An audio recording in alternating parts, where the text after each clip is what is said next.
Opa, e aí? Sejam bem-vindos ao podcast Desver. Eu tô aqui com o Gustavo Dias. Dá um alô aí, Gustavo. Buenas.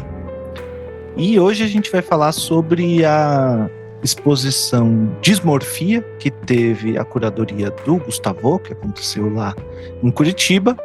E vamos aproveitar para conversar com as artistas Yara Maica e Steli Marquezine. E aí, Yara, Steli, tudo bem? Boa noite, pessoal. Uma grande honra estar aqui, né? Sou uma ouvinte, fã, e hoje estou como convidada. Agradeço muito pelo espaço de escuta. Somos ouvintes e fãs. Tá certo. Eu passo a palavra então para o Gustavo para falar um pouquinho, introduzir assim o assunto da exposição, né? E esse tema da dismorfia. Como é que ocorreu isso para vocês? Então, meninas, primeiro de tudo, sejam muito bem-vindas aqui. É uma honra para nós também, pelas aqui presentes. Obrigado por se disponibilizar a conversar com a gente. Parabéns, muitos parabéns pela exposição, pela mostra. Ela encerrou agora dia 3 de março? Isso, dia 3. Em Curitiba, né? A gente vai falar mais sobre a exposição em si, sobre o tema, sobre as temáticas do trabalho de vocês na mostra, um trabalho de curadoria também. Acho que pode interessar bastante o nosso público, porque a Steli e a Yara estão estreando com essa exposição, né? Então, apesar de já terem uma certa trajetória dentro da arte, essa é a primeira mostra delas, assim, talvez de um vulto, uma organização mais oficial, né, gente, com tudo o que é necessário para fazer uma exposição, e que é uma mostra conjunta, né? Uma mostra conjunta é muito diferente de uma coletiva. Coletiva onde participa 10, 20, 30 artistas, é uma coisa, uma mostra conjunta de duas artistas que estão estreando, tem um trabalho que dialoga entre si, é muito excepcional. Eu vou, dessa vez, pedir para vocês mesmos se apresentarem para o nosso público ouvinte. Só queria contextualizar rapidamente a minha relação com a Steli e com a Yara, que vai muito além de uma relação profissional, né, de curador e artistas, mas é uma relação que já se tornou amizade pelos muitos anos, né, que a gente se conhece. Eu estava tentando resgatar a data, Yara, eu acho que foi em 2011. Acho que sim. 2011, mais de 10 anos. É muito tempo, e a Steli antes ainda, que já frequentava meus cursos lá de figura humana e anatomia artística no Solar do Barão, né? Solar do Barão, justamente onde foi realizada a exposição Dismorfia. Ele é um centro cultural em Curitiba, na verdade hoje chamado Museu da Gravura, cidade de Curitiba, mas no qual onde eu dei aula por muitos anos. E desde o início ali a Steli também era professora no Solar, ainda é, hoje Museu da Gravura. E a gente se conheceu ali, então, por 2009, por aí, eu creio, né, Steli? Eu comecei no Solar em 2008. 2010 eu entrei na pintura, dando aula de pintura no Solar, e a gente só trocava a sala. Eu saía e você entrava para dar aulas de desenho. E a Steli me deu aula também de pintura lá no Solar, então amo os meus professores. Você fez pintura com a Steli no Solar? Isso. Uhum. A Steli faz que nem eu, a gente não sabe ser professor, né, Steli? Não adianta, a gente quer ser amigo, não quer ter aluno. Não é? A gente prefere amigo. Passa, vaza, termina o curso, a gente continua o contato, fica mais intenso fora do curso que dentro do curso. Né?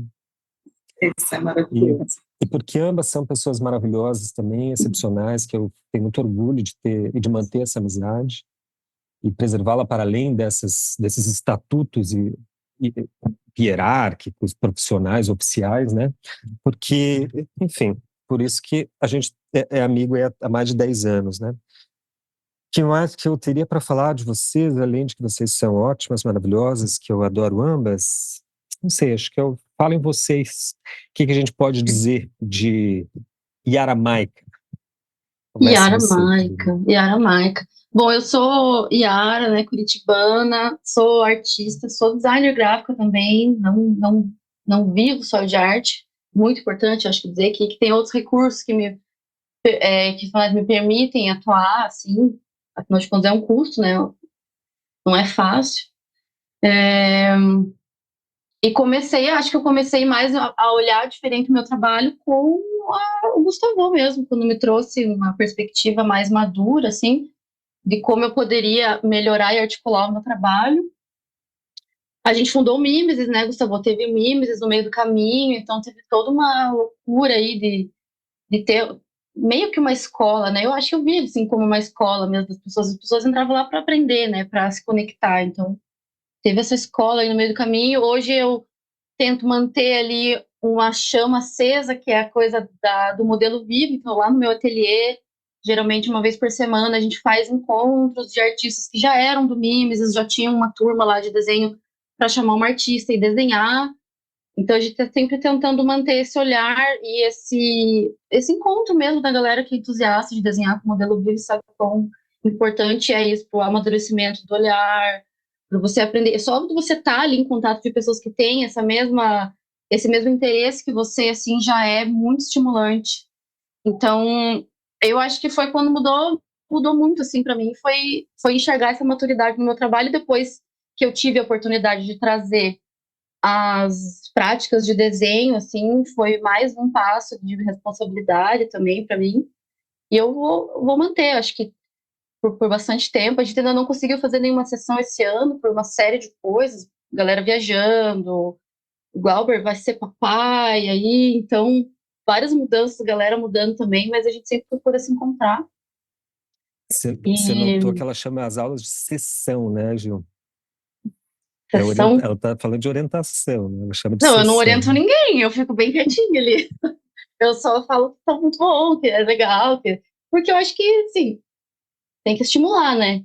Mas a galera que vai lá já desenha muito bem, então ninguém precisa ouvir elogio de nada. Todo mundo vai já muito consciente da própria produção. Agora você, Esteli, fala.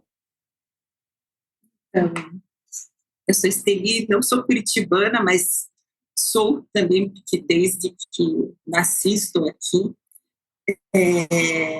Me formei na Escola de Belas Artes lá nos anos 90, está fazendo 30 anos que me formei, e me formei em pintura. Eu decidi pela pintura, até então não tinha curso de gravura como curso superior da escola. E terminando a faculdade, eu fiquei pensando o que eu vou fazer da vida, né? Porque eu queria muito seguir com a minha profissão, o meu ofício de artista. E em Curitiba, naquela época, não tinha nada que eu pudesse dar uma sequência aos meus estudos, uma pós-graduação, enfim, eu tinha que sair daqui. E eu pensei, bom, já que é para sair daqui, vou para fora do país. E eu trabalhei, juntei dinheiro e fui fazer um curso na Espanha. Tinha um amigo que estava doutorando lá, e eu fui com a cara e com a coragem para buscar alguma coisa para fazer, para tentar me encaixar e encontrar um lugar para mim. E encontrei na gravura, acabei encontrando na gravura, na litografia. Fiz o curso de litografia lá, entendi o que era gravura e ali criei uma paixão pela coisa que só aumenta, vem vindo e só aumenta. E voltando, eu acabei voltando, me instalei no Museu da Gravura e estou lá até hoje. Primeiro me instalei como aluna, fiquei praticando, tive a sorte de ter grandes mestres lá dentro, como a Larissa Franco, agora a Maria Lúcia de Júlio. Tive a sorte de conviver e convivo até hoje com a Denise Roman, que é uma inspiração, uma criatura assim, extremamente generosa e que ensina muita coisa. Então, isso dá aquele gás para a gente querer produzir e manter aquele lugar sempre vivo e aberto ao público. Mas eu sempre fiquei ali atendendo a demanda, como orientadora, como professora, mais como orientadora da litografia, da pintura e do desenho, Até que a pandemia veio, mudou a vida da gente, mudou o olhar da gente sobre o mundo, e eu acabei, do retorno das atividades, depois do período fechado do museu, eu retornei como aluna na litografia e comecei a desenvolver meu trabalho autoral, que acabou indo para essa exposição que aconteceu junto com a Yara. Teve processos poéticos, né? Foi dois pés no peito aí, não, né? Então, essa é outra página, né? Porque graças aos processos poéticos é que tudo aconteceu. Tudo se resolveu e, assim, tudo se alinhou de uma maneira absurda. Acho que a gente foi cutucada, Esteli. A gente foi meio cutucada, assim. Sim. Né? O Gustavo foi bem provocativo, assim. E eu gosto muito de mudar coisas e encarar novos cenários. Eu não tenho medo com isso. E foi muito bom, que eu acho que a provocação dele conectou mais, assim, a nossa linguagem e conectou as nossas mentes dentro da provocação que ele propôs, né? Sim. Que era assim, olha, vamos fazer um negócio inteiro, tudo que vocês têm aí tem que ser refeito, né? Tem isso. Ele não vendo deu isso, então? Alternativas. Ele não deu. Ele falou, você vai fazer, eu estou contando com a sua presença nesse curso. E eu querendo fugir de todas as formas e não teve jeito. Quando eu vi, eu estava lá, né, e sendo desafiada. Né? Mas ele faz isso até hoje. Nosso grande mestre faz isso até hoje e é o que acaba impulsionando, né? A gente a se mover para frente. Aí se rompendo, assim, né? Eu acho que eu gosto disso. Eu queria entender um pouco melhor. Eu estudei bastante com o Gustavo, fiz um monte de curso, fiz, né, orientações individuais, mas nunca participei do processos poéticos especificamente. Eu tenho muita curiosidade, porque eu vi numa postagem, talvez da Yara, que mencionava exatamente isso, apresentando a exposição, falava um pouco disso, que a gente trabalhou no processos poéticos com o Gustavo, tarará, e um pouco daí que surgiu algo que despertou um desejo de fazer essa exposição. E eu penso que pode ter gente ouvindo, acho que no episódio passado você chegou a comentar, né, do processos poéticos, Gustavo. Fiz um jabazinho. Que tá ainda com, para quem está ouvindo hoje, ainda provavelmente está com, provavelmente não, com certeza, está com inscrições abertas, e talvez a pessoa está curiosa, assim, para entender da perspectiva de uma pessoa que participou, né? Que a gente sempre fala aqui da perspectiva do Gustavo, que está ministrando o curso, né? O que é sempre Enfim, suspeito, eu fico né? curioso, A pessoa mas... que dá o curso falando é sempre suspeito. Você está falando que é não bom. vale nada. Mas eu fico curioso um pouco sobre o efeito que isso teve em vocês, né? O que isso fez acontecer, o que aconteceu depois, o que não acontecia antes, que aconteceu depois, mas também sobre o próprio processo, assim, se vocês quiserem descrever o que acontecia de fato ali que fez algum tipo de transformação, assim. Bom, vou começar então falando que, o Gustavo, ele é um amigo também muito anárquico, né? Ele está sempre estimulando você a derrubar governos, né? Ler, derrubar seus próprios pensamentos e se ressignificar. Então, quando a gente... Primeiro que antes eu nem pintava grandes escalas, assim, grandes quadros, eu estava muito mais focado na coisa do carvão, numa linguagem mais assim, numa zona de conforto mesmo que eu estava.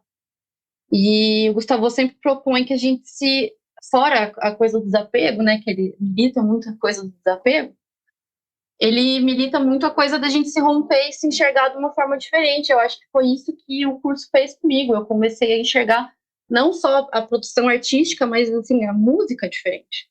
Porque eu tinha problema de conectar, costurar uma história que você queria contar através de uma solução ali plástica, um quadro que você quer fazer. Eu tinha muita dificuldade de entender como é que você costurava isso, como é que resultava isso numa imagem, né? E hoje eu entendo que isso faz parte de uma... Nossa, como que eu vou explicar isso? Isso faz parte de um processo que pode acontecer por um ano dentro da tua cabeça.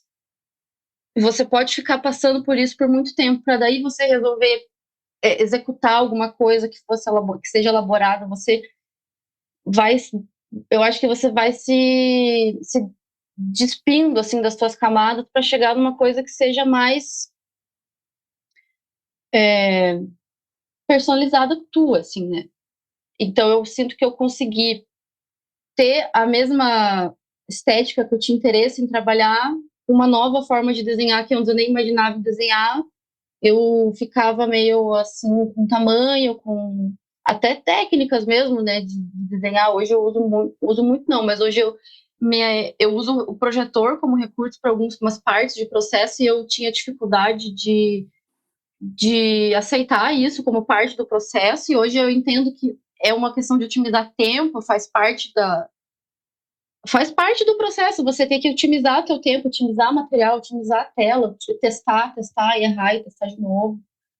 Então eu acho que ele vem muito nessa provocação de chacoalhar as coisas que você tem certeza para você se enxergar de uma outra maneira e arriscar errar, arriscar não fica bom. E o próximo vai ficar bom, não vai. Então eu sinto que ele é... Mas isso ele traz muito, assim, na própria essência que ele é, e eu acho que isso foi uma coisa que eu consegui absorver bastante, não ter medo de errar e se provocar mesmo a explorar lados que antes você não explorava, assim. Eu acabo falando muito do processo para vários amigos, assim, que são artistas, e recomendo bastante, assim, porque eu passei a olhar com mais romance as coisas, assim, sabe? Entender melhor outros tipos de arte, outros tipos de quadro, outras coisas, e ser mais crítica também, assim. Não vou dizer que eu não fiquei mais crítica, eu sinto que eu fiquei mais crítica também com umas coisas que antes eu achava legal, hoje eu acho que pode não ser tão legal, assim, pela solução que foi articulada atrás disso, assim, né?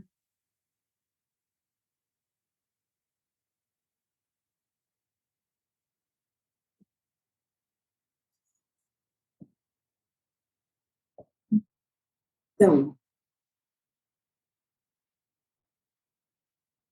Então, o processo foi algo assim, eu digo que um divisor de águas muito grande, porque eu vinha caminhando num vácuo artístico, eu não tinha condição nenhuma de criar, eu não tinha por onde começar, eu andava confusa, sem acreditar em absolutamente nada, né, que eu podia ter alguma capacidade de fazer alguma coisa, e isso eu já vinha desde 96 trabalhando com arte e insistindo na arte como profissão, como meio de sobrevivência. E ali, de repente, o Gustavo disse, no dia que a gente estava discutindo sobre a produção mesmo, produção autoral, o que fazer, o que não fazer, ele olhou para mim e disse: você sabe o que fazer, então vá lá e faça. E isso marcou assim, bastante, porque eu me senti não encurralada, mas, de certa forma, alguém tão importante para mim, como professor, como profissional, um amigo, acreditou em mim e verbalizou isso, falou para mim: vá lá e faça. Então, eu saí da aula pensando: vou fazer o quê? Vou lá fazer o quê? O que eu posso fazer? E, como sempre no processo, ele acontece no sábado, né? Do sábado para o domingo. O Gustavo já faz dessa forma porque a gente tem domingo para pensar, acho que é isso. E eu perdi as minhas noites de sono do sábado para o domingo. Foram 2 meses sem dormir. Eu mandava mensagem para ele: Gustavo, não dormi de novo. E ficava, né, aquele bichinho da impaciência corroendo, né? Eu ficava pensando o que fazer, o que fazer, o que fazer, e de repente a coisa apareceu.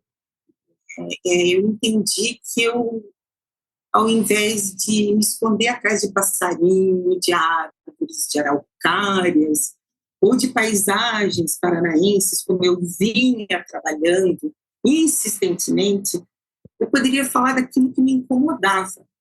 Eu poderia usar o espaço da arte como um espaço de fala, falar sobre o que me angustiava, sobre o que eu necessitava falar. Eu passei agora para a fase do desejar falar. Então, comecei a desenvolver meu trabalho e, de uma hora para outra, eu pensei uma questão pessoal muito forte, que é a dismorfia, e comecei a pesquisar sobre o trabalho mais seriamente, pesquisar outros artistas que já tivessem trabalhado sobre esse tema, e conversando com a Yara, a gente ficava no WhatsApp, né, Gustavo, desculpa, se você dando aula, a gente no WhatsApp trocando ideias, sempre, né, pontuando coisas, e sempre, muito bom fazer isso com a Yara. E aí a gente conseguiu alinhar nossas propostas, né, a coisa se cruzou de tal forma que por que não? Por que não a gente desenvolver um trabalho? Por que não a gente pensar, né, em expor nosso trabalho? E aí veio vindo, né, um desafio após o outro. E, Gil, você devia fazer o processo. Devia mesmo. Nossa, é devia. Verdade. Eu não tenho medo. Não tenha não tenha medo. Não, eu acho que eu Depois devia vou fazer ter o que processo fazer. com o Gil. O Gil tem muita coisa para me ensinar. Depois eu vou fazer sucesso, aí é uma dor de cabeça. Não é fácil, Ter a fama que realmente. lidar com. Exatamente. Isso. Esse é um excelente tema, inclusive, do processo. Obrigado pelo jabá, Gil. Obrigado pelo retorno, gente. Só um parênteses sobre isso que eu acho importante fazer, é que eu acho que o meu papel é o de porteiro. Importante. Tem que ter alguém para abrir a porta. Não é importante, porteiro? Super importante. Eu já morei em prédio com porteiro sem porteiro. A diferença é enorme. É isso que eu tenho que fazer. Claro, um bom porteiro faz brotar da parede uma porta onde não tem, né? E sabe abrir a porta para cada um que quer entrar, né? Cada um que bate. Agora, o trabalho mais difícil, sem dúvida, é atravessar. Abrir uma porta pode ter as suas peculiaridades, sua complexidade, mas o difícil mesmo é atravessar o umbral dessa porta. E esse quem faz é quem procura. E a gente falou semana passada, até na orientação, Esteli, que eu sou como toureiro, né? A Esteli diz que eu provoco. Hoje a Yara disse que eu provoco também. Eu lembrei da metáfora. Eu sou o toureiro, eu provoco aquela bandeirola, como é que chama aquela coisa, toalhinha vermelha, né? E faço o mais importante, que acho que todo professor, orientador deve fazer, é sair da frente no momento certo. E deixar o aluno passar que nem deixa o touro. Porque tem muito professor que não sai da frente. Acho que isso é um problema. Acho que talvez essa seja, sei lá, uma das poucas virtudes que eu tenho como orientador, é isso, eu sei sair da frente, sabe? Agora passe você. Porque eu acho que a principal função do mestre é tornar-se discípulo do seu discípulo. Enquanto isso não acontece, você não é mestre. Não orientou ninguém. Você só ficou na frente desse alguém, entendeu? Tem que deixar ele passar, deixar né, ir para frente, fazer sucesso. Então, acho que isso é fundamental. Mas deixa eu voltar um pouquinho ainda para encerrar a parte da biografia. Eu queria saber, a Yara falou do Mimesis, né? Sim. E falou, eu queria que você falasse do estúdio que você tem hoje, etc. Como é que você lida, questão pragmaticamente, como é que você lida com o tempo para a atividade artística, o tempo para o trabalho remunerado, etc. Como é que para ti funciona essa relação, se funciona ou não, porque para muita gente não funciona.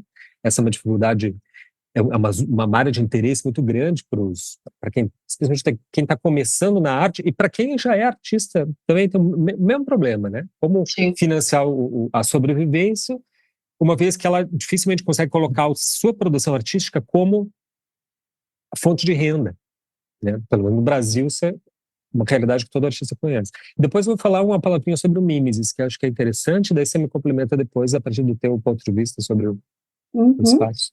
Pode ser? Perfeito. Depois tem uma pergunta para a Esteli também. É para eu falar já, então? Bom, eu tenho um ateliê ali na Trajano Reis, bem pertinho ali do Cavalo Babão. Ele é um espaço com 5 salas, é dividido com outros artistas aqui de Curitiba.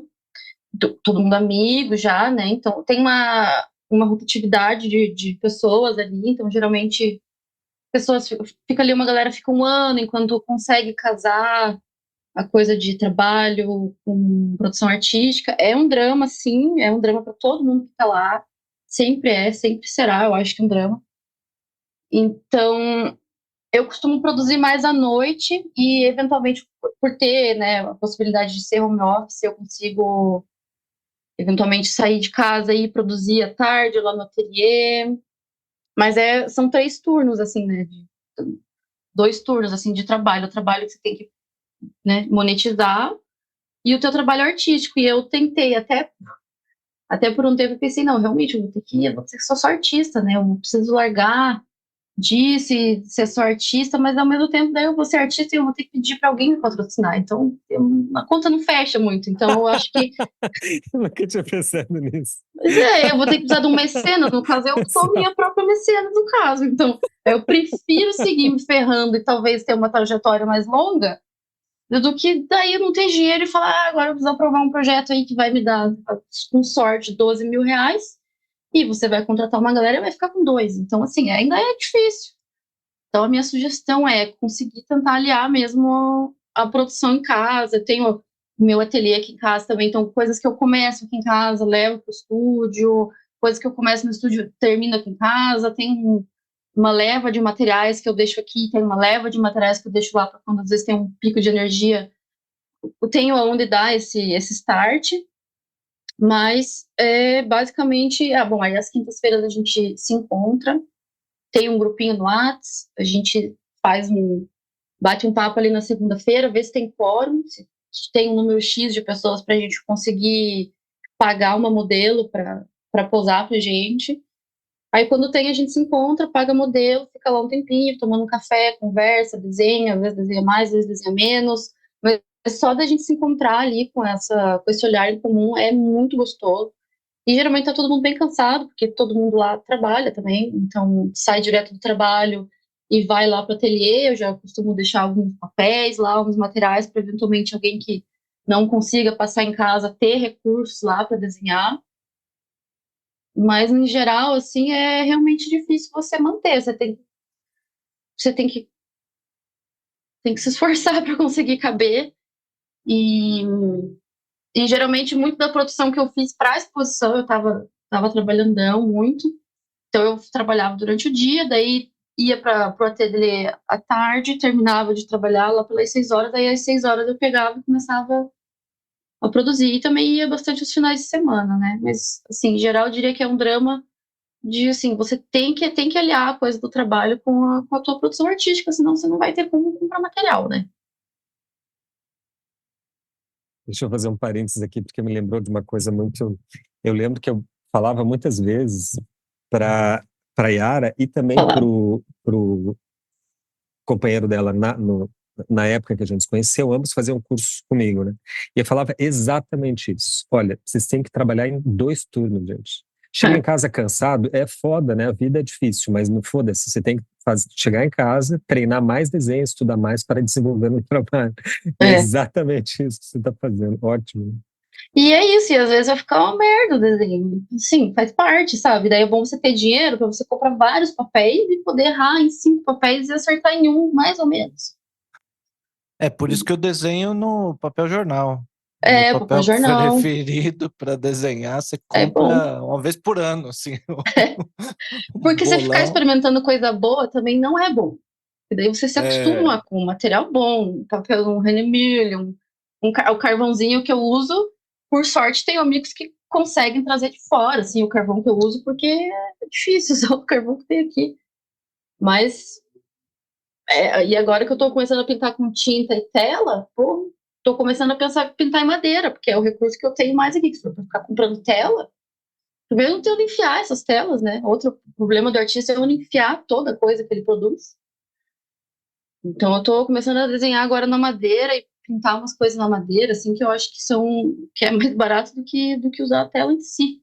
É E isso pode aí. errar bastante, né? É isso aí, na exposição, que de repente, se der, a gente vê as imagens, mas vocês podem ver bastantes fotografias dela no perfil da Yara, no Instagram, que é Yara Maika. Yara Maika, né? Yara Maika Isso. com C. No perfil da Esteli também. Tá Esteli Marquezine? Sim. Marquezine é Marquezine. CH, tá, gente? Marquezine, né? Com Marquezine. S. Vocês podem ver lá imagens. A Yara trabalhou bastante em materiais, como é que diz, Gil? Não nobres, né? Materiais pólvora, né? Porque essa é uma reclamação que muitos alunos meus têm, enfim, muitos artistas, que material de desenho é caro, material de trabalho, produção é caro. Não, depende. Primeiro, duas coisas. Você faz um trabalho, você quer vender por quanto? Tudo bem, um papel bom da, sei lá, um Mitan Tosh é caro uma folha, um Arche para aquarela é caríssimo. Mas é caríssimo o quê? R$ 90 a folha. Tu quer vender por quanto a aquarela que você está... Não quer vender por 500 a aquarela, por 1.000, 2.000? Então, R$ 90 de investimento em papel não parece ser tão caro, né? E outro ponto é que, assim, se é caro, o material é simples, é só você treinar mais ainda, pode ser no papel craft, pode ser no velho jornal, bom velho jornal. Aí você fica bem bom, e aí você faz trabalhos que você pode vender para financiar o teu muitos materiais bons. Não é impeditivo o preço do material. É assim que funciona. Assim, quer material bom, você tem que ter investimento em toda a área. O padeiro, para ter um bom coisa, tem que comprar um bom forno. Por que o artista não tem que investir em material? Né? Daí que é caro. Né? É normal, é o preço, cara. Olha quanto a gente vende. Trabalho. E tem seu charme, né? Eu gosto muito dos materiais, assim, mais rústicos, rudimentares, undergrounds. Ali, Eu gosto a muito. poética é infinita, as possibilidades de articulação poética é infinita. A Yara fez um trabalho em madeira de demolição, né, Yara? Sim, porta, Que madeira de ficou demolição. extraordinário. Madeira de demolição, tem custo zero. Só para informar aí quem estiver morando em Curitiba, tiver interesse, de repente, os encontros de modelo vivo são abertos, né, Yara? Não é só um grupo fechado ali. Sim, são abertos. Uhum. Como é que quem quiser participar pode... Pode me dar um alô lá no Instagram, mandar uma mensagem para mim.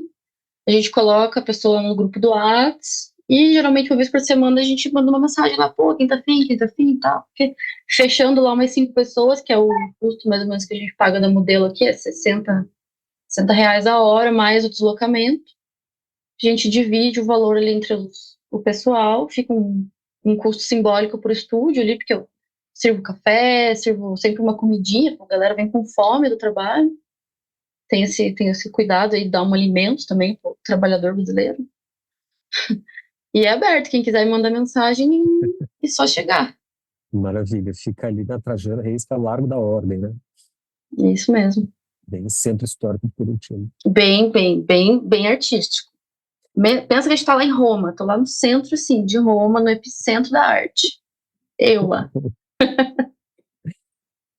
Quanto ao Mimes, gente, que a Ara disse que fundou comigo, nós somos cofundadores do Mimes Conexões Artísticas, que é um espaço que funcionou em Curitiba entre 2012 e 2000 encerrou as atividades no 20, né, ou 19? Por causa da pandemia, né? Da pandemia. Por causa da pandemia. O aluguel já estava em quase R$ 4.000. Entrou a pandemia, a dona aumentou o aluguel, Ju. Sim. Entrou a pandemia, todo mundo tá baixando os aluguéis, fazendo acordo, diminuindo. A dona aumentou o aluguel. Daí não tem como se manter, né? O bagulho já estava imenso. A gente alugou uma sala ali no centro, né? Sim. Na Évora Pereira, perto ali do lago, na verdade. Daí depois fomos para João Manuel, um sobrado maior, e depois Aí eu vim para Curitiba e o Mimes continuou, e daí já foi lá para as Mercês, não, São Francisco, estava um sobral de 3 andares. Então, tomou uma dimensão interessante. Se é algo que eu aconselho, além de fazer os grupos de modelo vivo, como a Yara está dizendo que faz, já deu toda a letra ali, ó, falar como é que faz, como é que organiza, até o valor da hora do modelo, né? Aconselho muito artistas, assim, iniciantes que querem desenhar, ou até não iniciantes, junta com mais 4, 5, faz um grupo, né? Tem um modo de fazer, a gente sabe, entra em contato que a gente explica como é, tudo direitinho nos detalhes. Não é um monstro, um bicho de 7 cabeças. Nas faculdades se reclama muito que não tem mais modelo vivo. Eu fui um que reclamava muito, mas também fiz movimento político na universidade para instituir a cadeira de modelo vivo, e deu certo. Hoje tem oficina regular lá de modelo, que não tinha, no caso no Centro de Arte da Unesp. Você pode se agilizar, gente. Não tem impeditivo para aquisição técnica, para essa parte da técnica, gente. Na poética, tudo bem, pode reclamar porque é uma dificuldade eterna e é foda. Mas na parte técnica, não tem desculpa. Que não tem onde coisar. Pois é, a Yara trabalha no estúdio onde ela trabalha. No estúdio de design, ela montou um espaço lá onde ela pinta e pinta em casa. Eu não tenho mais estúdio. Desde que eu saí do último aqui em Porto Alegre, nossa, foi antes da pandemia, 2019, por aí. Desde então, eu montei um estúdio no quarto de segundo quarto de visita. Então, assim, preço de material não é impeditivo, falta de técnica na faculdade de artes não é impeditivo, tudo isso a gente resolve na mão mesmo, né?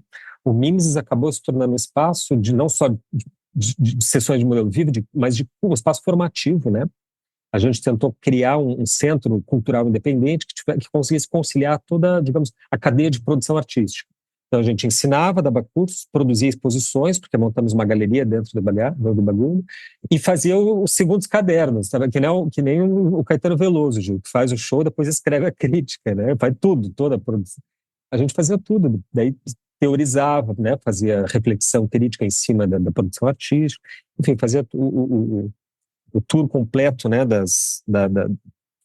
função artística e tal. Mas como que a gente fez? Sem nenhum dinheiro, a gente se reuniu 5, 6 pessoas, né? Sim, acho que foi mais ou menos isso. Começou com 5 ou 6, depois foi crescendo, vai cotizando, gente. 5, 6, Teve até os grupos de samba que saiu do Mimesis. Foi feito lá, né? Tudo, agregava. E consolidou-se, né? Dentro ali do Mimesis, né? E eu acho que foi um dos aspectos legais do Mimesis, que foram super importantes para a formação artística de todo mundo, era a polivalência, era a multiplicidade de categorias, né? Tinha laboratório de fotografia artesanal, tinha um fotógrafo responsável, tinha um núcleo de música, um núcleo de literatura, né? De desenho e pintura, que eu coordenava, etc. E cenários, Coelho. Cenografia, etc. Quer dizer, ali era uma intersecção, né, entre a gente tentava dar dignidade poética, dignidade conceitual para a artesania, né, para retirar a técnica do seu automatismo e retirar a teoria do seu hermetismo. Então tentamos fundir as duas coisas e funcionou por 8 anos, por aí, né? 8 anos, exatamente. Funcionou, né? Só parou porque a gente não achou mais casa aqui, porque agora é um delírio, né? Tem que ter uma casa, 5 banheiros, uma cozinha, garagem, 6 salas, estúdio. Agora o negócio é uma proporção gigantesca. Pode crer. Mas eu acho que é assim que é, né? Tem que crescer. Muito bem. Steli, queria te perguntar ainda, por fim, completando tua formação, você mencionou o mestrado? Sim. Como é que o mestrado entra na tua produção plástica e quais os projetos que você já tem engatilhado aí, que você me contou, mas não quis contar e já pode abrir para o público? Ainda não. Depois que tiver um resultado formal, eu posso abrir para o público. Entendi. Então, o mestrado surgiu como uma oportunidade, uma necessidade também de dar continuidade na pesquisa sobre esse tema, dismorfia, que é um tema urgente, é um tema de saúde pública, é sério, é grave, e é tão comum, tão invisibilizado, que ninguém sabe o que é. Pode ser que todos tenham e não se deem conta jamais. que tem. Então, o mestrado pode me ajudar na contrapartida, né, que é o que a gente pode oferecer através da pesquisa científica, falar sobre isso, né, falar através da arte, da própria pesquisa sobre esse tema, a partir da minha observação, a observação do outro, e acredito que ali possa ser muito útil. Eu consiga ter outros, vislumbrar outros caminhos onde eu possa conduzir, né, essa necessidade de falar desse tema. Então, e depois começou a pipocar, depois o processo começou a pipocar projetos. Por quê? Porque eu comecei a ter trabalho com alguma consistência. Então, fui convidada para alguns projetos bem interessantes dentro da gravura. Assim que apareceu essa oportunidade, a primeira turma do mestrado em artes visuais aqui no estado, e eu falei, vamos tentar, né? Vamos ver no que dá. E deu certo. Então, responsabilidade disso é do Gustavo e do Processos, não tenham dúvida. Porque se não tivesse passado pelo Processos, eu jamais ia ter interesse em levar adiante uma pesquisa científica. O Gustavo faz a gente trabalhar tanto e tomar tanto gosto pela coisa. Esse trabalhar tanto é trabalhado tanto no bom sentido. Não é o que agrega para nós, né? Que nos deixa melhor, sem dúvida. Então, é um processo, de novo, que me colocou aí. Você viu, Gil, eu falo mal da academia, mas também levo as pessoas para a academia. Estou pagando a dívida. Eu tô vendo, de criticar tanto a academia, olha aí, ó, o resultado. Mas, gente, para fechar, completar o jabá, o Processo Poético, a sua 7ª edição vai começar semana que vem, que é nesse sábado, dia 23 de março, às 16 horas. Deixa eu aproveitar e mencionar uma coisa. Eu vou, dessa vez, colar um encontro do Lab Processos, com a primeira aula, né, primeiro encontro do Processos. Uma coisa é o curso Processos Poéticos, tem 2 edições por ano. Outra coisa é o Lab Processos, que é um debate permanente que a gente vai tendo ao longo do ano, e que eu convido as pessoas a fazer alguns encontros quando tem um conteúdo novo, assim, né, que eu vou desenvolvendo a cada edição. Então, antes de cada edição, eu faço um processo apresentando, assim, o conteúdo, o núcleo do conteúdo programático que eu vou tocar ao longo da edição. E dessa vez eu vou fazer o primeiro encontro do Processos, vai ser o próprio Lab. Ou seja, um encontro aberto para as pessoas, tem um valorzinho simbólico lá, eu aprendi que essas coisas é melhor cobrar um valor, por menor que seja, e daí quem quiser conhecer o processo por dentro já faz o Lab, desse dia 23, sábado, né? Vai das 4 às 6 horas. E que daí já vê como é que funciona ali a dinâmica interna do processo, já vê como é que é a turma e etc. Tá? Tem que se inscrever, aí entra em contato comigo pelas redes sociais aí, tem muitas. Massa, gente. Gil, fazer alguma pergunta para as meninas? Se não, entramos no tema aí da mostra. Vamos entrar no tema da dismorfia. Estou Boa. curioso sobre essa abordagem. Eu li ali o texto, né, curatorial, e achei interessante, queria ouvir vocês sobre isso.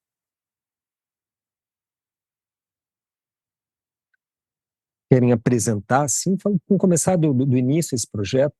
Eles já falaram um pouco de como surge a ideia, né? A partir da relação, na verdade, vocês mencionaram como é que surgiu a relação, né? De ambas, e que dentro do processo poético surgiu a vontade de fazer e tal. Mas esse tema, eu acho que toca a cada uma de vocês de forma diferente, muito independente dos processos, independente de qualquer coisa, né? Se você não falar um pouco, primeiro explicar para o para o ouvinte que não está informado devidamente o que é a dismorfia. Esse é um conceito, de fato, da área médica, né, e clínica. Explique um pouquinho, por gentileza, e depois fale o que esse tema significa, né, qual a dimensão deles pessoal que tem para vocês, que justificou uma amostra com esse.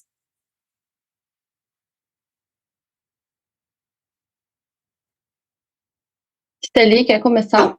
Eu posso começar. A dismorfia é um transtorno psíquico que é basicamente a distorção da autoimagem. A pessoa se olha no espelho e não se vê como ela é.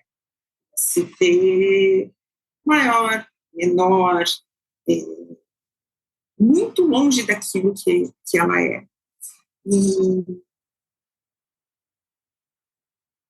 é grave porque causa uma inadequação. A pessoa não consegue, por essa questão de não se enxergar como ela é, e sim como, né,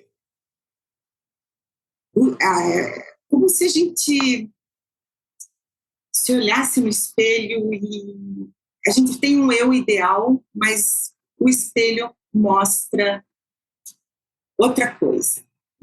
E que também não é a realidade, é aquilo que a gente imagina, projeta. E como patologia é muito sério, porque a pessoa acaba movendo mundos e fundos em busca, né, dessa imagem perfeita, desse eu ideal, e se desenvolvem outros transtornos, bulimia, anorexia, compulsão alimentar, a vigorexia, que é o excesso de atividade física em busca de um corpo torneado, né, que se encaixa aos padrões de cada época. Isso vem lá da Revolução Industrial já, e há uma pressão muito grande, principalmente sobre as mulheres, né, de ter uma forma que se adeque e que se encaixe no que é belo, ou bonito, ou aceitável. Então, a dismorfia é mais ou menos isso, né, falando da patologia clinicamente. E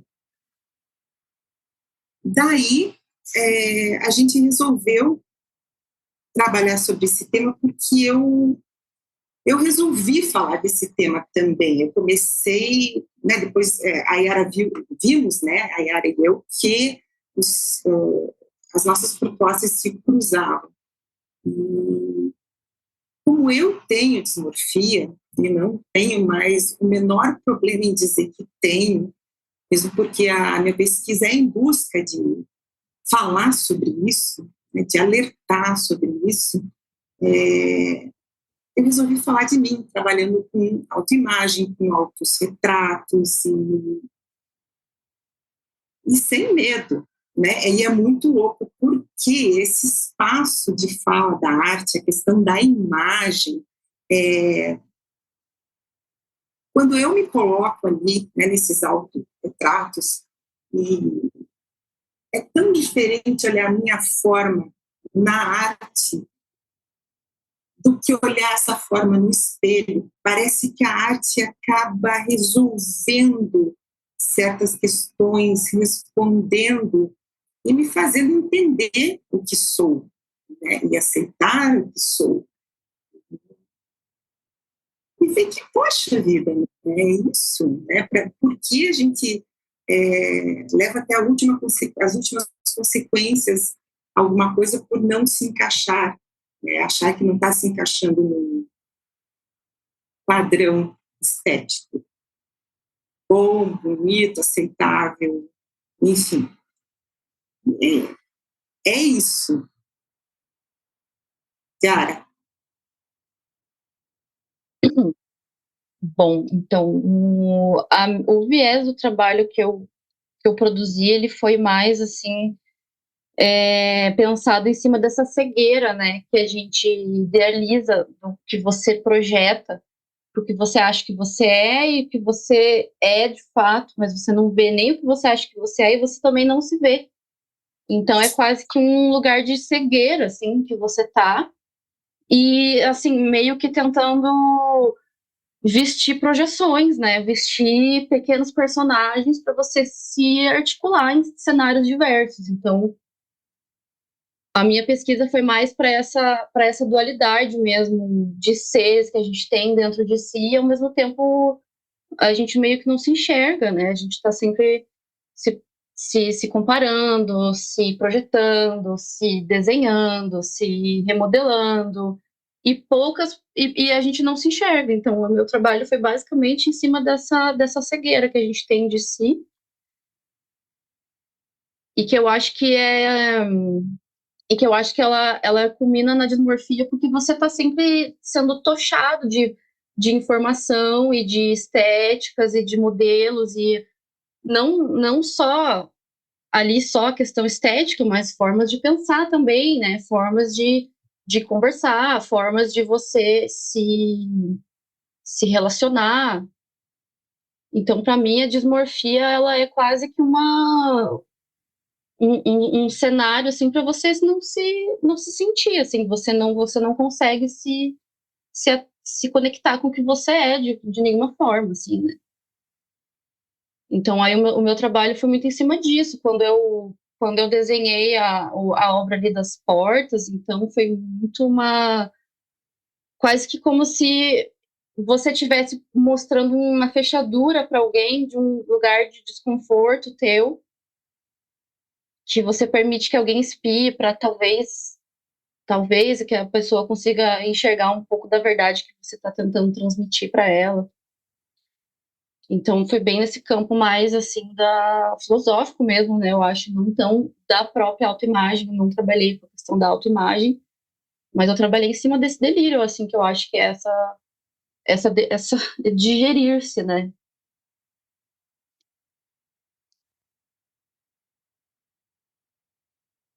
Interessante essa ideia da arte como elaboração, né, Gil? Ela diz ali, a Steli relatou exatamente um processo clínico de elaboração, né? Essa imagem que que não funcionava por ela mesma, como se não conseguisse fazer uma autorrepresentação adequada, digamos assim, ela faz na arte, ao ver os seus autorretratos, ali algo se resolvia. Ou seja, esse é o processo justamente de elaboração, né? Trabalhar de novo para botar em fórmula, né? Formulação de uma imagem que a nossa imagem é sempre conflitante. Nossa imagem, autoimagem no caso, né? Sempre é conflitante para todas as pessoas, absolutamente todas as pessoas. Todo mundo que passou da adolescência sabe muito bem, viveu, né, um conflito entre a própria imagem e a autorrepresentação de si.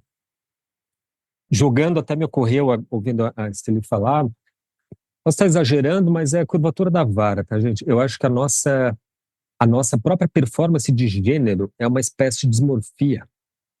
Porque uma vez que a gente segue, não sei se a Ana Esther tivesse aqui, ela ia me bater, né? Mas a gente acaba seguindo uma performance, não só obviamente de gêneros, né? Mas enfim, performances sociais que nunca são compatíveis totalmente com a nossa imagem interna. Por isso mesmo que a gente precisa performar. Porque se fosse exatamente compatível a imagem esperada, né, a performance esperada socialmente, se fosse compatível com a nossa imagem interna, você não precisava performar, você só era. A gente precisa performar socialmente porque justamente há essa incompatibilidade entre o que a gente representa de si e o que é a expectativa do outro, né? Então esse conflito ele sempre existe. Agora, a dismorfia já está no nível assim clínico mesmo, né? Steli, é um terreno relativamente recente, né, da medicina, da própria psicologia ou psicanálise, que eu acho que inclusive ainda tem muito aí por ser conceituado, né?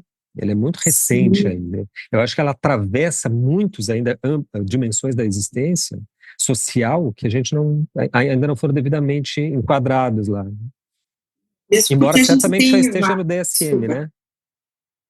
Certamente está em algum DSM lá, alguns Sim, tipos. Né? sim, com certeza. Não, tem até possibilidade de tirar remédio gratuito por causa disso e tudo mais.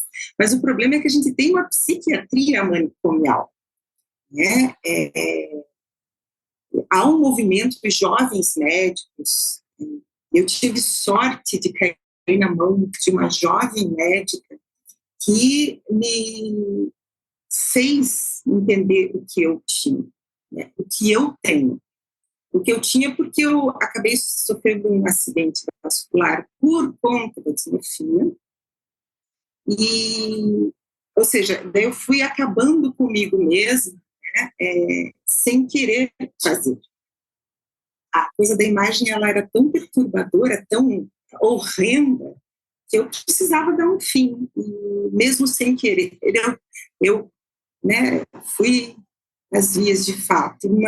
Mas essa moça que me ajudou, que foi minha psiquiatra até o começo do ano passado, ela me fez entender, me trouxe artigos, eu comecei a ler, e ela é de uma escola antimanicomial, é desse movimento, e eu sei que é muito forte ali na região sudeste, que combate principalmente em Minas Gerais, essa psiquiatria da hipermedicalização, e que você tem anorexia, bulimia, vigorexia, o que for, e o médico diz, não, você tem transtorno bipolar, TDAH, e te dá aqueles remédios padrão, né, que só pioram os sintomas. E aquela coisa, né, triste, o preconceito é outra coisa muito séria, porque fala em doença mental,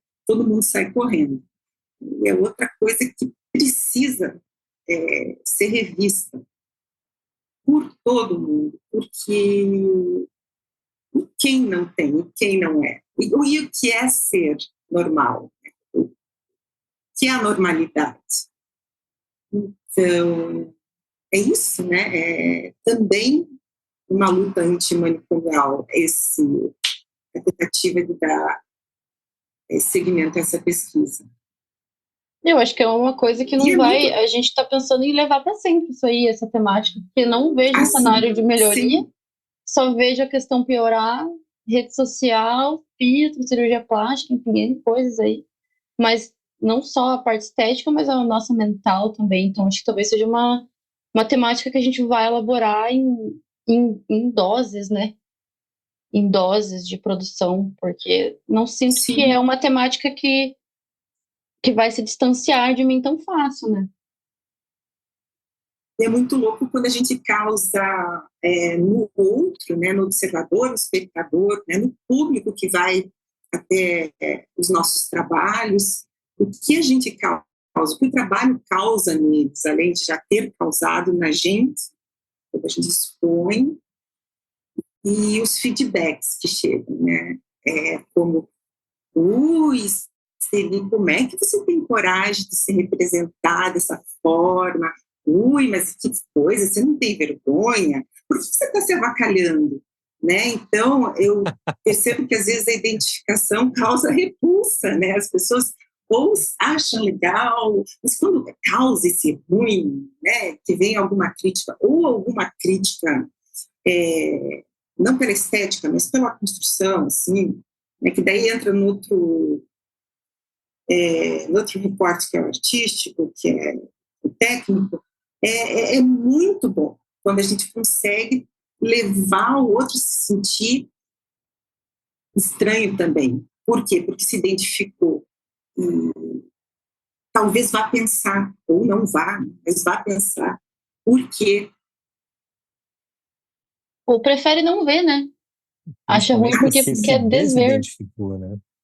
Não encontrou identificação, e nessa não identificação ele caiu na estranheza, ou seja, ele percebeu o quanto de si há de diferente daquilo ali que ele vê, né? E é nessa percepção que você leva o público a tira o público do lugar. Pois é, tem uma relação aí também que eu estou fazendo aqui, quando a gente olha na etimologia da palavra dismorfia, a gente tem dis é um prefixo que no grego significa errado, mal, ou doente, esse está mais ou menos nesse campo de significado, e morfê, a gente está falando da forma ou da beleza até. E me parece que quando a gente olha a história da arte, pelo menos desde o destravamento que a gente teve no modernismo, no final do século XIX, início do XX,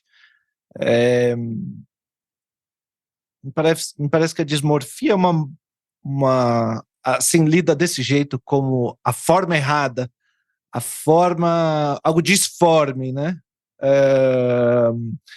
É um campo muito produtivo, assim, né? Um lugar de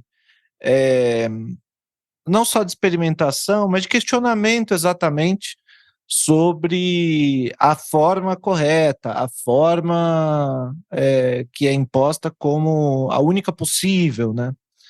Então, acho que tem esse outro lado da dismorfia como algo, como uma potência, capaz de representar aquilo, uma mudança, capaz de representar algo que já... tá todo mundo dizendo que o certo é essa forma aqui, e que essa forma aqui é normal, essa forma que é correta, essa forma que é bonita, essa forma que está autorizada. O artista vai lá e fala, beleza, eu vou fazer o oposto. Porque se isso aqui é o normal, é o que está autorizado, então isso não me interessa. Isso interessa para a publicidade. Para o artista interessa pouco. Então, se do lado do sujeito que sofre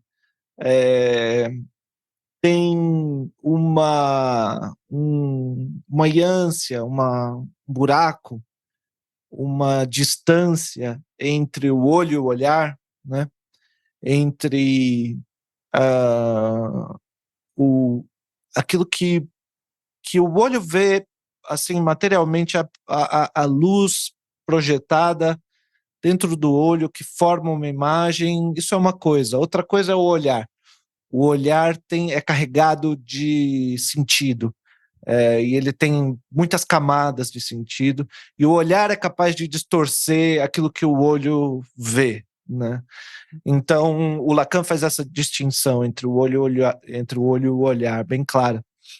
E daí que entram, né, como que lateralmente, assim, conexões com as fantasias da pessoa, com sua forma de gozar, com os sintomas, com a sua história, com suas maneiras de lidar com outras pessoas, né, com o outro, né, quem que é o outro que é importante, como que é a forma dele, como é que eu comparo com a minha, e o corpo como algo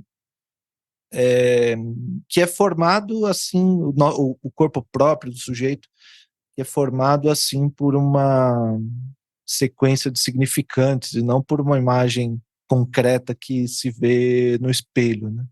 Então, na medida em que a gente é capaz de fazer deslizar esses significantes, né, e mudar um pouco o significado deles e fazer um tipo de dismorfia do significado da forma, então, assim, é como que fazer uma dismorfia do padrão, né, imposto, e modificar aquilo, porque o desejo vai sempre no sentido contrário da norma, eu acho. Então, porque é ali a nossa sociedade produz uma certa forma de vida e um jeito de olhar como regime de visualidade, né? O capitalismo ele introduz e oferece desejos de uma maneira bastante específica e produz um jeito de pensar e um jeito de olhar, realmente. E conforma nosso jeito de olhar. E às vezes uma deformação nisso é onde o desejo pode se representar exatamente na deformação disso. Tipo, tá, esse aqui é o padrão. O padrão se usa até, né, a juventude usa esse termo, eu acho uma coisa esquisitíssima. A juventude, em vez de dizer fulano é bonito, fala fulano é padrão. Eles sacaram alguma coisa. Exato. Eles sacaram alguma coisa, eu acho bem interessante isso. Eles sacaram alguma coisa assim. Peraí, não é que é bonito, é padrão. Quer dizer, tem uma sutileza aqui, né? Dessa distinção. Não, bonito, qualquer coisa pode ser bonita. Esse aqui é padrão. E é visto até como uma forma assim um pouco interrogatória, assim, a pessoa vai lá e fala, pô, se eu sou padrão, preciso fazer então umas tatuagens, raspar o cabelo, fazer alguma coisa para deixar de ser padrão, né? O capitalismo tenta instituir a própria estranheza, fazer da estranheza o valor, né? Porque então, daí rende dos dois lados, né? Rende dos que alimentam-se disso e daqueles que não vão se alimentar disso. Então o desejo aparece exatamente como uma quebra disso. Olha, a minha representação própria do meu corpo em relação àquilo que essa ideologia apresenta como normal está deslocada. A minha representação, a minha ideia do meu próprio corpo em relação a isso que você chama de normal está deslocada. Eu me vejo diferente disso. E talvez, claro, eu não estou falando aqui em termos clínicos, né? Porque aí tem que ver, tem que sentar com o sujeito e escutar ele, porque cada pessoa é um sujeito singular e essa coisa da imagem do corpo é atravessada por muitas coisas. Então, para cada pessoa vai ser muito diferente. Esse é o problema dos diagnósticos do DSM, né? Que bota ali uma lista e você, se está encaixado na lista, toma esse remédio. e que não é bem uma abordagem na qual a gente acredita. Mas eu acredito nisso, acredito e acho interessante como tema para a arte a dismorfia nesses dois lugares, então, né? Como um problema que a gente enxerga, assim, olha, a pessoa que sofre, a pessoa na qual a dismorfia aparece como sintoma, né? A dismorfia faz a pessoa sofrer, porque o que ela vê no espelho, ela não gosta daquilo e ela precisa transformar o seu corpo para ser de outro jeito. E essa como uma coisa, como potência, eu acho que também é interessante, né? Tipo, acho interessante que a forma distorcida, acho interessante a forma errada em relação ao padrão que está sendo imposto. E aí que eu acho que tem uma relação com o gênero, como o Gustavo estava falando. Né? Assim, tem uma norma de gênero, né, para mulher. Mulher que é mulher tem que ser assim, assim, assim, assim. Homem que é homem tem que ser assim, assim, assim, assim. E você pode ter uma performance, o queer se coloca exatamente nesse lugar de uma negatividade, que olha para esse padrão e diz, não vou participar, eu vou ser de outro jeito.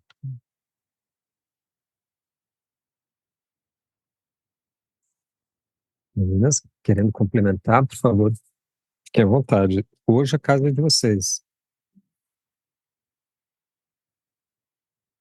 Eu queria ler um trechinho do texto de curadoria. Eu vou subir lá no meu site para quem quiser ler na íntegra, tá? Tem algum lugar, será que está publicado na íntegra já? Acho que só foi impresso no prospecto da exposição e quem foi só impresso. Uhum. Deixa eu ler, depois então eu vou subir no site, no gustavodias.com, lá na plataforma, para quem tiver interesse, mas ele começa dizendo assim: a dismorfia é uma doença do imaginário, mas gera um sofrimento avassalador.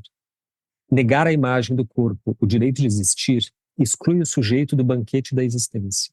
Existência é essa que é feita de sentir.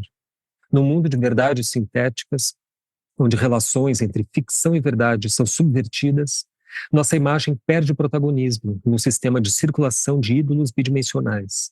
Parece cada vez mais insuficiente a demanda do olhar do outro. No entanto, imagens são o corpo de nossas vivências, corpo este capaz de transformá-las em experiências. Se vivências fossem somente empíricas, não produziriam sentido. No coração do sentido, duas almas habitam, a do sentimento e a do significado. E ambas apontam na mesma direção. Não há cisão real entre sentir e pensar. Estranhar o sentido e a forma que se habita é exilar-se de si mesmo, fazer-se estrangeiro na própria pele. A representação imaginária de si é uma experiência fenomenológica. O corpo faz um com o espelho, uma vez que também se vê sendo visto pela imagem.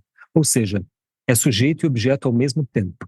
Imagem pela qual Narciso se apaixona é, sobretudo, uma imagem que o olha apaixonadamente.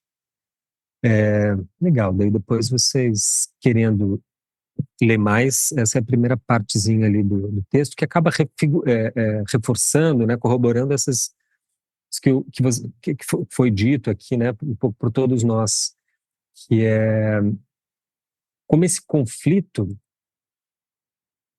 Deixa eu ler esse último, mais um pedacinho, porque é sobre isso que eu vou falar, que é o seguinte: o sentido de toda a experiência humana é corpórea, mas nosso convívio íntimo se dá com a imagem do corpo, não apenas com o corpo em si. Existimos como corpo representado, que se distorce, replica, se dobra e simula. Um corpo que se realiza enquanto imagem ao mesmo tempo em que assim se desfaz de sua natureza concreta. A importância que a gente tem que ter, acho que não só para quem tem o diagnóstico, de fato, de dismorfia, mas, como eu mencionei, é um conflito íntimo que todo mundo carrega em si. Eu acho que isso tem que ser um ponto de reflexão constante de todo mundo, porque a par do corpo, a par de nossa forma física, a representação que a gente faz dessa mesma forma é que, na verdade, orienta a nossa própria conduta ética, né? A forma como você se representa como para si mesmo espelha a forma que você vai se representar para os outros. O sentido das suas ações, o quanto de valor você dá para si mesmo, mobiliza a forma como você se coloca socialmente. Né? Se você quer ver um exemplo claro, objetivo para simplificar a questão, você tem uma baixa autoestima, você não vai procurar, por exemplo, melhorar na carreira, porque você não acha que tem direito, porque aquele eu que está representando, que você representa, aquele coisa pequenininha, isso aí não tem direito de ser chefe, diretor de empresa. Síndrome do impostor é uma coisa, inclusive, que toca muitos artistas, né? Que são bons, que têm qualidade de trabalho, que atuam de fato, faz tudo o que tem que fazer, só que por algum motivo não aparece, não cresce, não aparece, porque no fundo vai ver um auto-boicote, porque acha que não é digno daquilo, que não está à altura, sei lá, essas coisas, né? Que são justamente síndromes. Eu acho que tudo isso toca essa dimensão da dismorfia, que, como eu mencionei, ela é muito ampla, né? Porque a forma física, a forma representacional da fisicalidade, da concretude do corpo, é muito profunda para nós mesmos, para a própria construção psíquica. Eu diria até no limite que o modo como a gente se relaciona com essa forma física do corpo constitui a própria psique, constitui um certo núcleo psíquico, né? O Gil aí que sabe de psicanálise, se achar que é bobagem, por favor, aponte. Mas é o que me parece, porque a forma física do corpo, essa imagem que a gente constrói, é o que vai orientar a nossa relação com o corpo, né?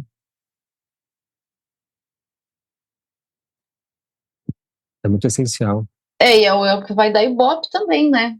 Então, é o que dá ibope também. Então, não tem como a gente negar que uma pessoa padrão, né? Um artista padrão poste foto do quadro, poste foto da cara dele. Geralmente, a foto da cara dele vai ter mais like que a própria arte que ele está fazendo. Isso é fato. Isso acontece, né? Então, isso ainda também pauta, porque se você for um artista ou um artista gatinho, talvez você tenha mais chances de aparecer mais. Discordo. Se fosse assim, eu já teria sucesso absoluto. Mas, Gustavo, muito é longe. que a gente tá no Brasil, o teu sucesso é fora, entendeu? Sucesso internacional, que eu tô falando. Mas ainda tem isso, né? Que tem essa costurinha aí delicada de se falar, mas é verdade. Acontece. E aí dá o quê? Dá autoestima, né? Então a gente busca essa coisa, assim, do padrão para que você esteja ali na régua, né? Uma régua social, assim. Curiosamente, tem essa dinâmica um pouco negativa que o Gil apontou, né? Fulano é padrão, isso não é bom. Todo mundo sabe que padrão né? Falando de forma É um física, é 6,5 uma para coisa. passar, né? É nota 6 para passar Pra para passar. próximo. Exato, então assim, ser bonito é Não, padrão, mas ser padrão é ruim. Não, padrão é uma pessoa muito bonita, mas de um jeito específico. Ela não tem muito estilo, piriri, pará. Tipo um ator, um modelo, Potencial. um galã da Globo. É uma pessoa branca Um e quadro bonita, branco. basicamente. Isso, Um uma pessoa quadro bonita e branco. branca. Isso. Porque não Isso. existe negro padrão. Padrão é uma expressão que os jovens criaram para falar especificamente de pessoas brancas e que têm Sudestinos. bonitas, assim, mas que não tem muito estilo. Mas ela é muito bonita. E tem mulheres falando assim: não, eu sou padrão mesmo. E acho maravilhoso, porque eu entro na balada sem pagar. E não sei o quê, tarará, E se mas não é, incomoda não é que no Big pouco Brother bonito o agora tem padrão. gente fora do padrão, né? É Tem umas padrão isso, que exato. morrem, se mordem, que Deus, olha só o que estão fazendo, olha o que está virando. Gente fora do É. padrão, gente diferenciada. É isso que é. E tem, curiosamente, tem algo negativo implícito no padrão. Né? Parece que há mesmo É o uma Schultz calcula maneira dizer, ó, de tirar um pouco dessa posição hierarquicamente superior às pessoas que têm essa cara que é a cara de mercado, assim. E aí fala, não, e aí coloca essa pessoa de lado. Não, você é padrão. Panvel, Você né? Coisa de pessoa é, panvel, assim. Pessoa de farmácia. publicidade de farmácia, exatamente. É, beleza Porque, farmacêutica. no fundo disso, está algo de um modo que algo que é o seguinte, né, gente? Pelo menos no terreno da arte, porque disso a gente entende, a busca não é pelo padrão. A gente sabe muito bem, dentro da pintura, mesmo com toda a rejeição que a arte contemporânea tem, que o grotesco tem, que tal, como a gente vê pelas críticas aí que a Stelides que recebeu, né? Ah, como você pode se retratar de forma tão grotesca e assim, não sei, expor, né? Dentro da arte, o padrão, o copo de leite e o casario de interior não tem razão, não tem nenhum valor. Né? Ou seja, aquela paisagem de do pôr do sol padrão não funciona dentro do terreno da arte. Ninguém procura isso, não tem valor nenhum. A não ser se for uma paisagem do Thomas More, né? Do Constable. Mas se não, o padrão não faz nenhum sentido. A busca dentro da arte é por algo que fuja ao padrão. E tem outra coisa também que é o seguinte, gente. Pensando né, nessa crítica que a Estellis recebeu, né, de como você pode representar o grotesco. Eu mesmo já caí no engano de criticar, por exemplo, a produção modernista. Mas eu tenho tenho reformulado muita coisa na minha vida por conta de experiências pessoais, em especial com a psilocibina. Muda nossa perspectiva real, muda o nosso horizonte. E uma delas foi que eu comecei a dar o valor devido e o respeito devido à importância não só histórica, mas estética desses artistas. Artistas que eu sempre na vida deplorei, Pablo Picasso, toda a geração modernista, eu nunca tive grande apreço. Né? Muitas vezes até fui crítico a ele. Estupidez minha, coisa de gente que não sabe o que está falando.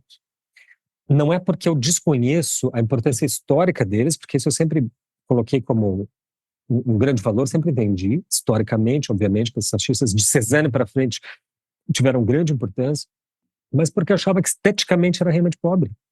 E, claro, quem conhece arte de fato entende que o cubismo, na complexidade do cubismo, é assim, algo muito relativo em termos de densidade, se for comparar com qualquer composição neoclássica, por exemplo.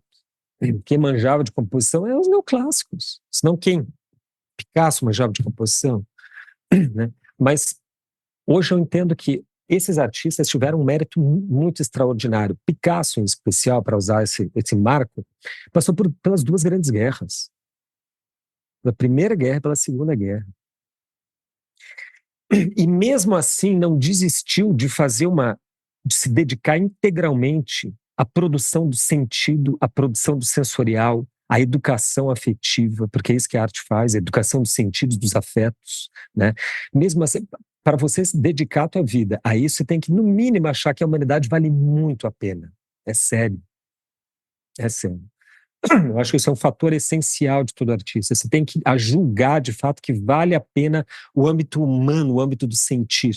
Vale a pena defender essa história humana que, no fundo, é uma história do horror. Porque senão tu não faz arte. Não se dedica, pelo menos não tão integralmente como se dedicava esses artistas todos, né? E mesmo, ou seja, eles mesmo dedicando sua vida à estética, à esfera do sensível, eles, só o fato de se dedicarem diante de um mundo em profunda desagregação, como foi o mundo das guerras, em destruição mesmo, já é uma coisa que tem um mérito imenso. E mesmo a desconstrução e o grotesco dentro da obra, da arte deles, é uma manifestação do que era o espírito daquela época. Não é à toa que eles fazem sucesso. O espírito daquela época, os sentires daquela época, era isso. Entendeu? Foi aquilo. Eles conseguiram expressar algo porque estavam imersos naquilo que nos dá conta de como foi viver aquela experiência temporal. Por que, por exemplo, a gente, dentro da história da arte, valoriza muito pouco, ou mesmo até desvaloriza totalmente o academicismo? Porque era uma forma que se apresentava fora de seu tempo. Enquanto o academicismo teve uma importância imensa no século XVIII, até mesmo no XIX, quando ele entra no século XX, já não tinha mais menor razão de ser. Segunda metade do século XX, o academicismo, o próprio neoclássico, já tinha muita pouca relevância, porque não era o artista ali não conseguia traduzir nenhum Kunstwollen, nenhum espírito de época, né? Não conseguia expressar, a arte na obra dele não tinha eficiência simbólica nenhuma, porque não expressava o que era o real do tempo, né? E é isso que é a maior importância da arte, mais do que reproduzir uma pretensa beleza, um suposto padrão de beleza. A arte tem essa função de conseguir expressar esse espírito da época, né? Esse sentido epocal que a arte carrega é o que faz dela não só um documento histórico, mas um documento imprescindível para a gente fazer quase um termômetro da sensorialidade de um período. Como que se sentia, como que aqueles sujeitos daquela época sentiam, qual era a sua relação afetiva com o mundo. E era aquela ali. Não cabe a mim julgar se aquilo é bonito ou feio, bom ou ruim. Era aquela expressão daquele momento ali, né? Eles foram muito competentes nisso.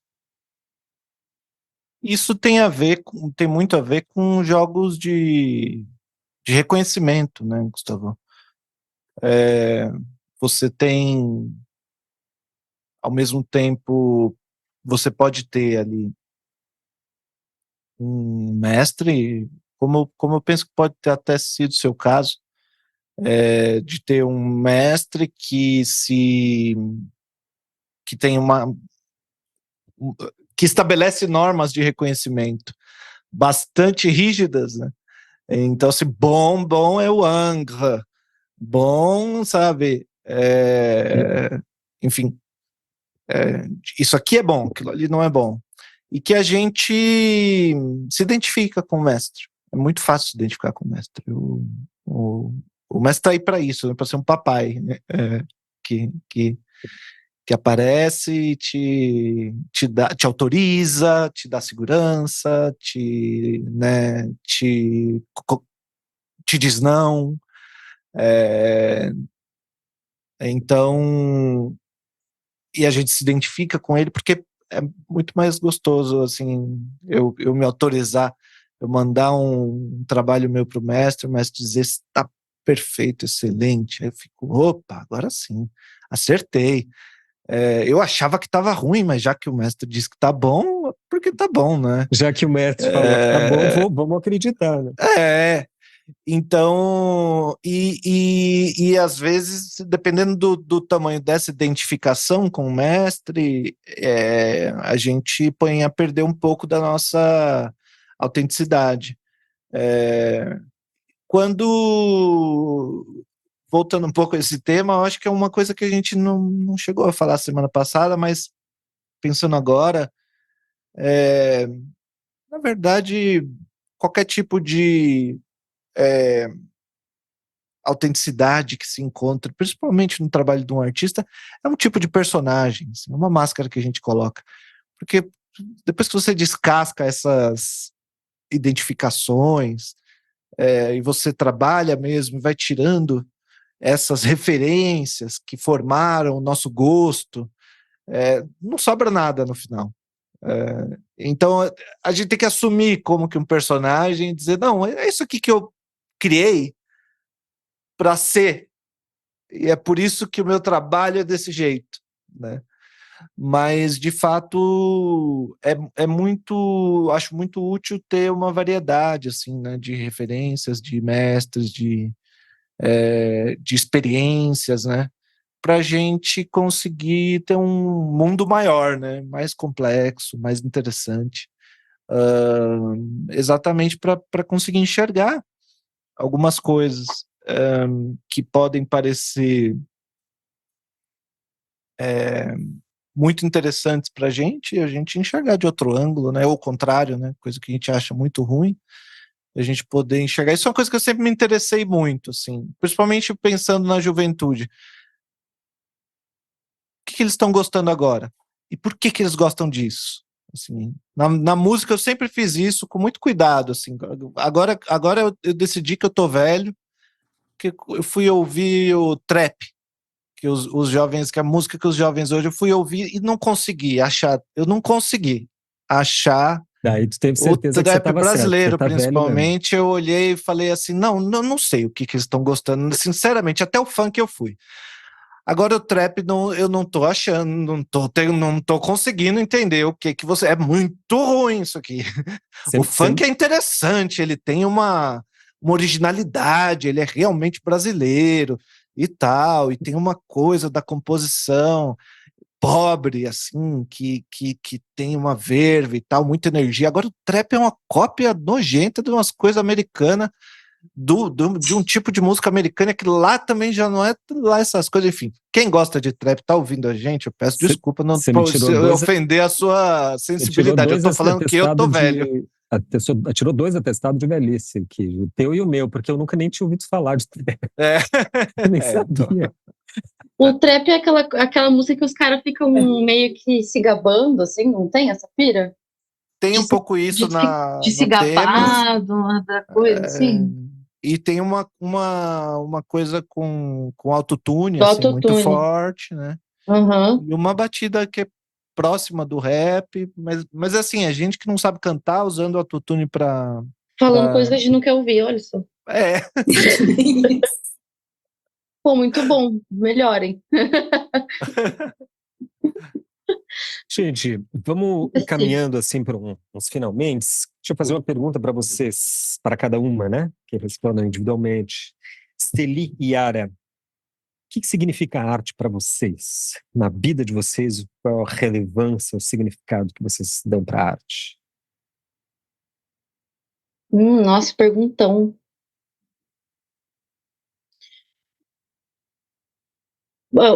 Para mim, eu acho que a arte é você encontrar uma coisa dentro de você, assim, que talvez só no silêncio você consiga. Então, para mim, talvez seja um processo meio meditativo e de encontro comigo, assim.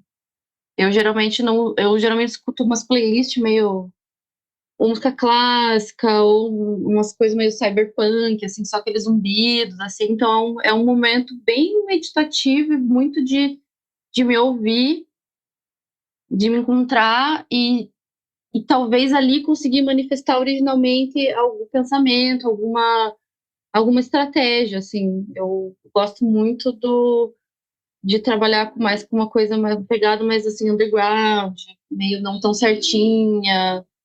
E eu acho que isso tem um pouco da minha essência, assim, também. Então, eu acho que para mim a arte é um processo de se ouvir, assim, meditativamente. Bem poético, né? Mas eu acho que assim, é mais esse lugar de encontro mesmo e de gestão e reflexão e meditação mesmo. Eu achei curioso as referências musicais entre clássico e cyberpunk. Pô, Ela sai de um... geminiana, né? Eu sou geminiana, gente. Eu não falei lá no começo, mas é Gêmeos, tá? Ascendente Aquário. Então tudo mas é explicado. que eu não gosto muito do barulho, assim. Eu gosto mais de ouvir uma coisa mais, uma música mais assim. Quem assistiu Duna agora, Duna 2. Toda a trilha sonora do Duna 2 eu ouvia, Duna 1 também eu ouvi. Então, assim, é muito lá pra dentro da minha cabeça mesmo.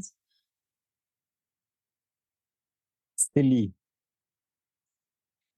Depois- Só deixa eu aproveitar um gancho rapidinho, Sim. que uma vez eu joguei na roda, né? Que eu vim ouvir um tal de um podcast que falava que a arte não serve pra nada. Gente, eu gerei um caos numa roda, vocês estão entendendo? Fiz assim, uns 5 inimigos ali, entendeu? Quando eu falei que não servia, tentei explicar, não entenderam.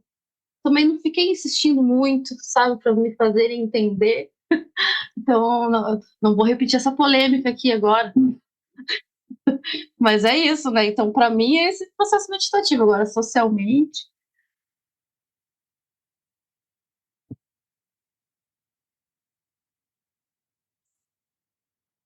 Então, a arte é meu ofício.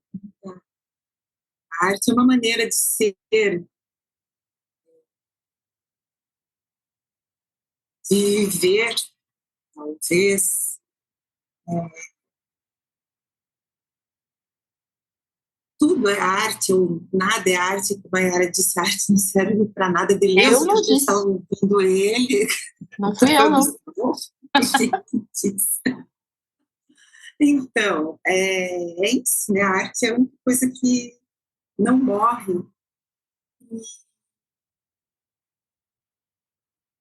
Por ser o meu ofício, na verdade, vai além, né? É uma coisa que concede o ofício e é o tempo todo, é o olhar, é pensar, maneira de pensar. É um pouco abstrato Crítica, isso, assim, crítica. Também, crítica. também política, Uhum. e, mas também muito subjetivo isso. Então, parece piegas, né? Mas a arte é a razão que eu tenho para continuar. Né? É bem piegas, não parece piegas, mas é isso, né? Fazer necessário, alimento, né? É uma necessidade, desejo. Dá para dizer que é um pouco solitário também? É, sim, processo criativo. Não, sim e não. Eu trabalho num ambiente onde a coletividade assim é algo absurdo, porque é o tempo todo mundo falando, todo mundo trocando, e Mas em no final das qualquer contas é teu, né? ano acaba sendo solitário, sempre, sempre, essa coisa de dentro para fora, né? Mas a arte hoje é o que me sustenta, não só no fazer artístico, mas né, a questão do ensino, da orientação, é essencial, fundamental.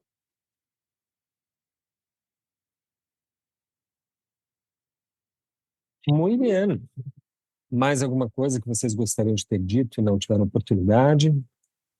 Aproveitem, fiquem à vontade. Amanhã eu vou ter boas ideias. Partindo como isso hoje. Com certeza. Tamo junto. Amanhã eu vou ter umas respostas ótimas para hoje, vocês vão ver. Verdade. Teremos, Yara. Amanhã a gente troca pelo WhatsApp. Como Né? Amanhã a gente no fala entre nós processo. como poderia ter sido na nossa cabeça. Ele faz um Acontecia isso podcast. comigo nas provas de matemática. No outro dia me apareciam as respostas. As fórmulas Os voltavam surros. todas de física, química. É uma Operação dificuldade. divina. É, Então, essa legal. coisa. Gil, o que mais perguntamos para essas criaturas? Acho que a gente pode deixar elas descansarem um pouco, né? E os ouvintes também, da gente. A gente Descansarem da de gente. preferência. A gente está num domingo, né, gente? Isso. 8 horas, claro, 8 da noite. 8 e pouco. Então é isso. Yara, Maica, Celi Marquezine, obrigado por se disponibilizarem a conversar com a gente. Parabéns de novo pela mostra, achei excelente. Todos os... Porque não podia ser diferente porque eu era o curador, então, assim, se tivesse uma coisa abaixo do que eu esperado, não ia rolar. Vocês sabem Não muito ia bem. rolar. É por isso que vocês justamente me contrataram para ser o curador, né? Mas foi tudo muito bem feito para uma exposição de estreia, eu acho que está mais do que bom. Tá? Inclusive a pós-produção também, que é muito importante, viu, gente? Quem estiver expondo aí nas suas primeiras mostras, a pós-produção é muito importante. De fazer esse evento, por exemplo, essa entrevista, é uma tentativa nossa né, de jogar de novo a coisa. Fazer finissagens, fazer coisas durante a exposição é interessante. A exposição do Brasil tem um problema que quando abre, obviamente que o artista, a instituição faz um chamado, vem todo mundo na vernissagem, até para se mostrar a roupa nova, né? Agora, depois daí fica 3 meses vazio a exposição. Então tem que fazer coisas durante a mostra, publicar, postar fotos. A Yara, especialmente, fez um trabalho muito bom no Instagram de postagem, né? Eu sempre digo que no Brasil, pelo menos, acho que no mundo, não basta ser artista. Você tem que parecer ser artista também. Vestir esse personagem. Exato, é muito importante, porque afinal é expressão. Entendeu? As coisas, se fosse pão francês, por exemplo, que aqui no Rio Grande chama cacetinho, alguém já viu na vida propaganda de pão francês? Na televisão, na revista? Não existe. Por quê? Porque ela acontece. Tu abre uma padaria, precisa de propaganda, porque é absolutamente essencial. A arte, gente, precisa de muita propaganda, porque não é o que é essencial. A Yara disse ali mesmo, né, que o artista posta uma foto da obra e depois uma foto dele com a obra. A dele tem muito mais engajamento, por quê? Porque o algoritmo joga para cima. O algoritmo valoriza muito mais rosto, né, e esse tipo de coisa do que... Então já está aí, né? A exposição ela está implicada no processo de produção artística também. Então vocês estão de parabéns. A exposição foi bem legal. Eu acho que pelo Instagram ali da Yara vocês conseguem ter fotos e dimensionar bem. No Instagram da Esteli também tem fotos especialmente do trabalho dela para vocês conhecerem. Sigam essas artistas, são muito promissoras. Eu acredito profundamente nos meus amigos, nos meus conhecidos artistas, especialmente os meus orientandos, aqueles que fizeram processos poéticos. E tem que fazer esse jabá, desculpa, gente, mas isso aqui tá atrasado alguns meses. Enfim, chegaram os livros na minha mão. O Gil já tinha há meses em casa, eu não tinha o meu próprio livro. O meu chegou agora também, eu comprei na pré-venda. Chegou agora, tem 3 dias. Olha o que a Jamibs faz, a Jamibs comprou um monte de livro. Olha, livro. Comprou 2 já. A Yara comprou 4. Comprei, não estou mostrando aqui, mas eu estou com uma caixa ali, só minha. Não, então veio para mim os livros que é enfim, comprei como autor e só agora que chegou, porque eles ficaram presos lá em São Paulo, daí uma amiga muito querida conseguiu fazê-los chegar aqui para mim. Então agora eu tenho em mão, se alguém quiser comprar de mim também, fique à vontade, daí, se for de Porto Alegre não paga frete, né? E ainda vai autografado, com dedicatório, tá? Canções para Desarmar Bombas, editora Mondro, meu primeiro livro de poemas. Quem tiver interesse, vou aproveitar aqui que a gente está hoje filmando, né? E vamos ter o podcast em vídeo também. Aí a imagem da capa do livro. Legal, gente? É isso, Gil? É isso. É nóis.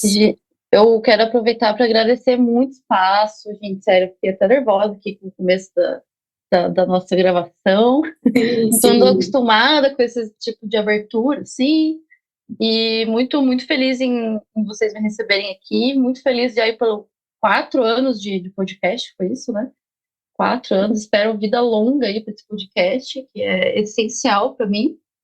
Agradecer também o Gustavo por ter topado ser, né, o nosso curador e ter aguentado a gente e ter olhado para o nosso trabalho e falado, joga fora, vamos começar tudo de novo.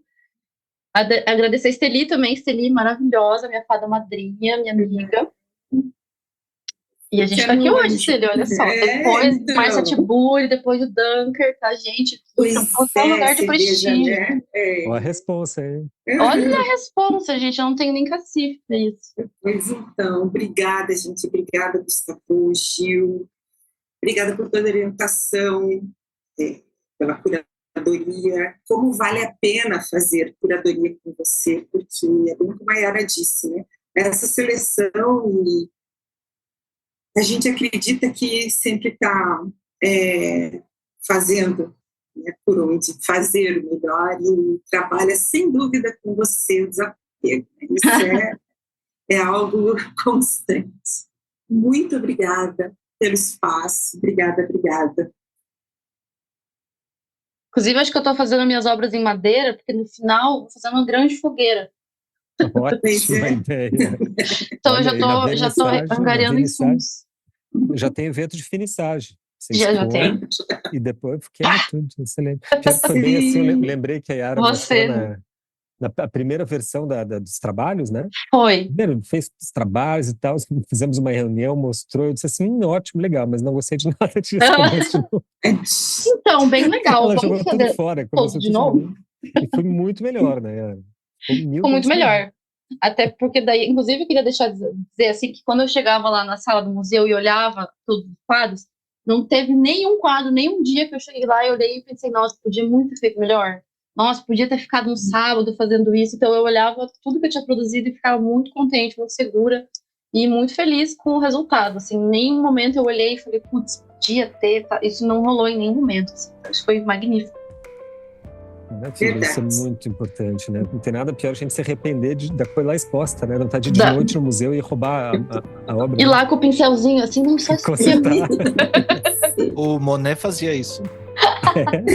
Pintava. Ele ia de noite na sala de exposição para corrigir alguma coisinha que ele viu que... É bom que ele podia ficar numa sala e mexer no dele daqui na outra sala, assim.